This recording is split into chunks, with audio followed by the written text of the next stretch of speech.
So our difficulty is the fear involved in the problem.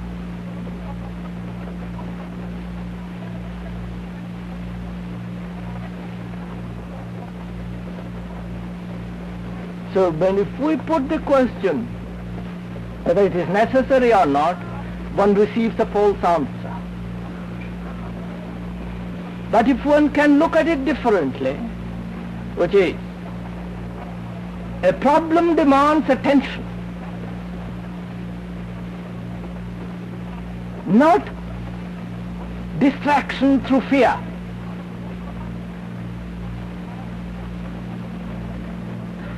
And there is no attention when we are seeking an answer, away from the answer that will suit us, that will be preferable, that will give us satisfaction, or avoidance. In other words, if we can approach the problem without any of these, then it is possible to understand the problem. So the importance is not whether we should go through this process of analyzing, examining, dissecting, that it is necessary in order to have tranquility. Tranquility comes into being when we are not afraid. And because we are afraid of the problem, of the issue of the problem, we are caught in the desires of our own pursuits of our own desires.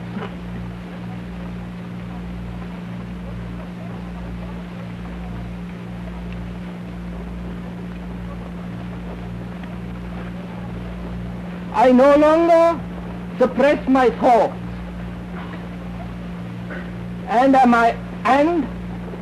I shocked by what sometimes arises? Can I be as bad as that? I no longer suppress my thoughts, and I am shocked, and am I shocked by what sometimes arises? Can I be as bad as that?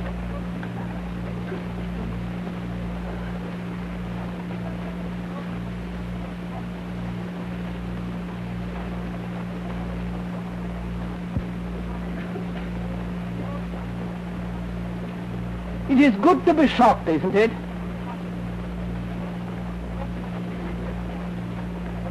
Shock implies sensitivity, doesn't it?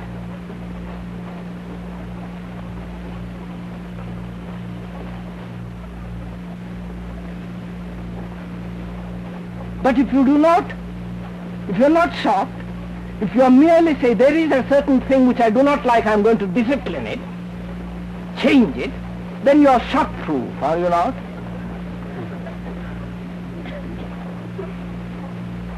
Now please don't laugh it away. Because most of us want to be shock-proof. We do not want to know what we are.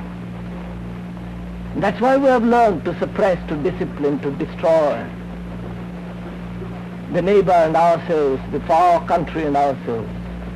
We don't want to know everything as we are, as somebody else is.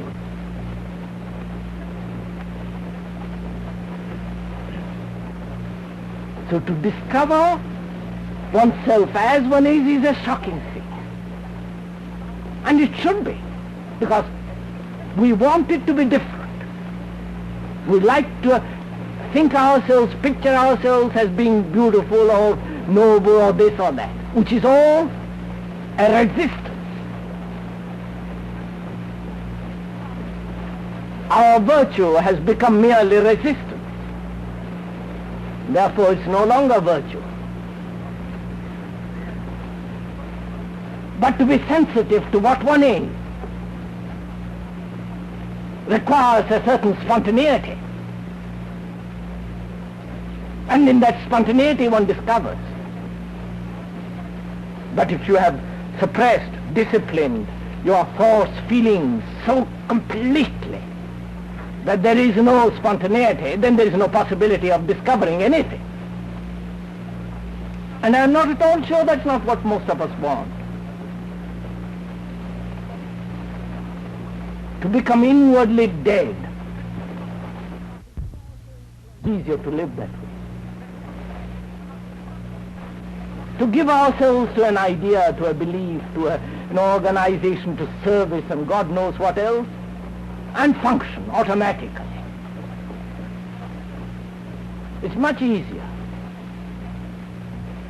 But to be sensitive, to be aware inwardly to all the possibility, is much too dangerous, much too painful.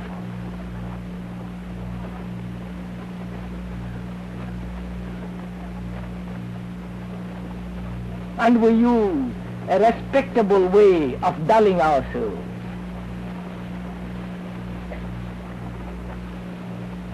An approved way of discipline, of suppression, sublimation, denial, the various ways which make us dull, insensitive.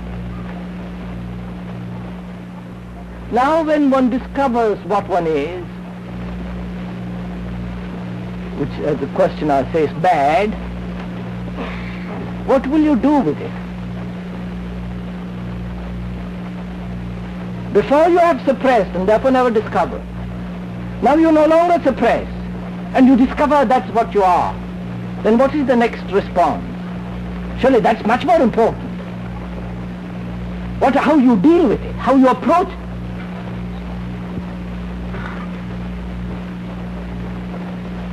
Then what happens? When you discover that's what you are, so-called bad, what do?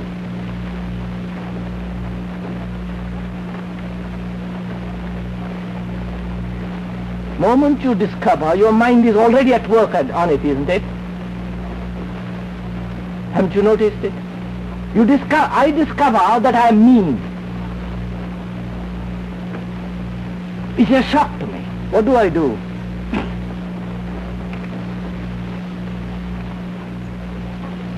The mind then says, I mustn't be mean, so it cultivates generosity. Generosity of the hand is one thing, and generosity of the mind, of the heart is another. The cultivation of generosity is of the hand. And you cannot cultivate generosity of the heart. If you do cultivate the generosity of the heart, then you fill the heart with the things of the mind.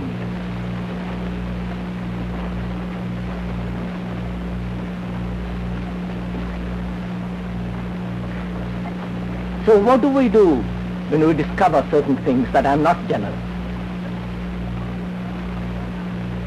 Watch yourselves, please. Don't wait for my answer, my explanation.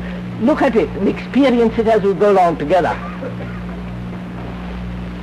Not this is a psychological class, but surely in listening to something like this, we must experience and be free as we go along, not continue day after day in this stupid stuff.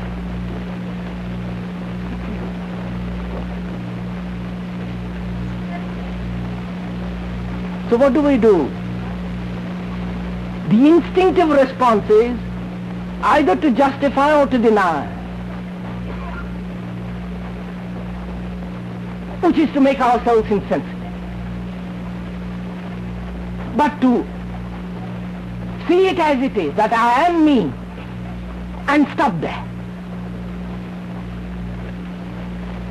Not to give explanation. Merely to know that one is me is an extraordinary thing, which means there is no verbalization, no naming even of that feeling which one calls me.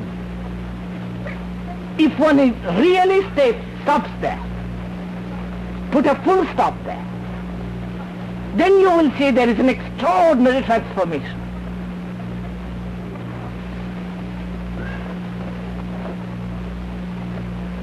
Then one is aware extensively of the implications of that feeling.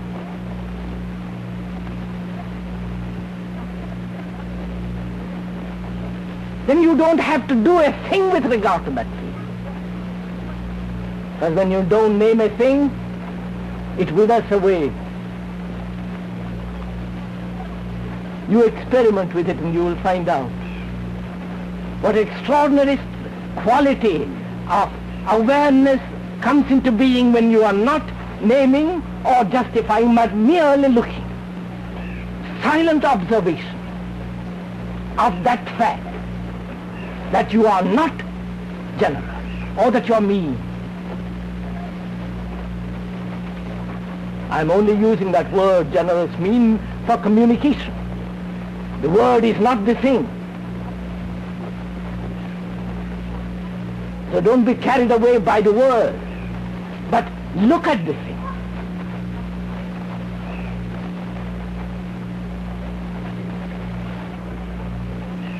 Surely it is important to discover what one is and to be surprised, shocked, to discover what one is when one thought one was so marvelous.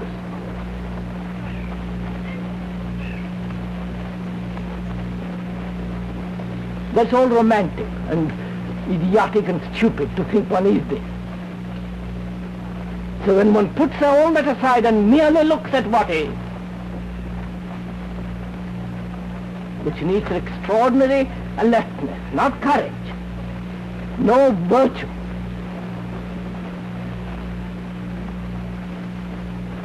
then when you do not any longer suppress it, which means justify it, condemn it, or give a name to it, then you will see there is a transformation.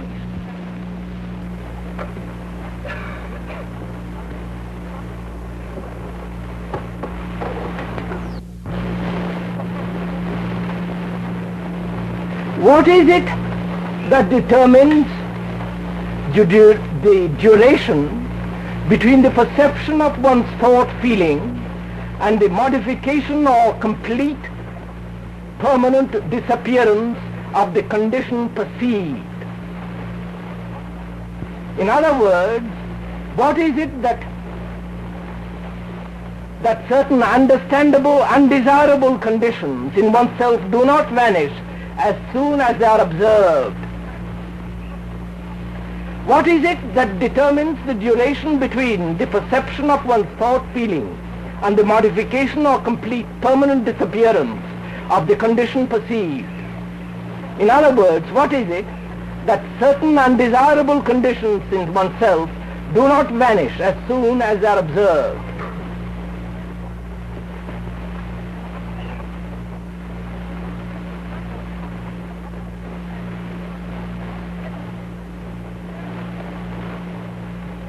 Surely that depends on right attention, doesn't it?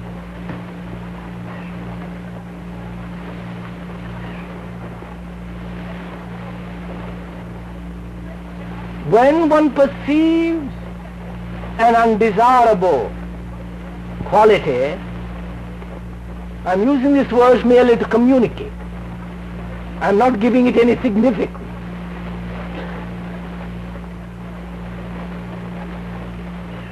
You perceive it, and there is an interval of time before there is transformation. And the questioner wants to know why. Surely the interval between perception and change depends on attention.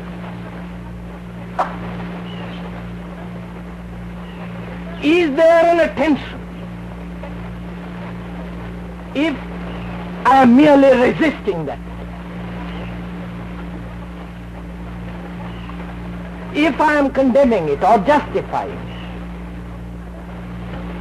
surely there is no attention. I am merely avoiding it. If I am trying to overcome it, discipline, change it, that is not attention, is it?